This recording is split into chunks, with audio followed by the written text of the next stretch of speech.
বাড়ি ভর্তি সারা উঠোন জলে থই থই করছে। কি অপূর্ব লাগছে না? নমস্কার বন্ধুরা, আমি অর্পিতা। আমার আর একটা নতুন মিনি ব্লগ আপনাদের সকলকে জানাই স্বাগত।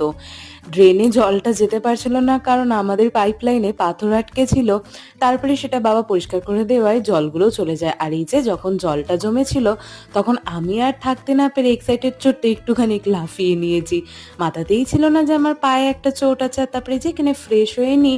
আর দেন এই যে দুপুরের লাঞ্চে খেয়েছিলাম কালকে ওল আলু দিয়ে মাছের চচ্চড়ি, আর ছিল পেঁপে কুমড়ো সয়াবিন আলু দিয়ে তরকারি, আর ছিল লেবু। আর এই যে বিকেলবেলায় উঠে রেডি হয়ে একটু বেরিয়ে পড়েছিলাম, কারণ আমার এখন পায়ের ফিজিওথেরাপি করাতে যেতে হচ্ছে রোজই।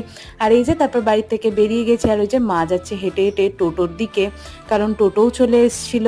আর তারপর এই যে দেখো এইখানে কত সুন্দর শিব মন্দিরটা, আমার ভীষণ সুন্দর লাগে। আর এই যে রাতে বাড়ি এসে খেয়েছিলাম খিচুড়ি আর মিষ্টি। আজ এই অবধি, সবাই ভালো থাকবেন, সুস্থ থাকবেন, টাটা।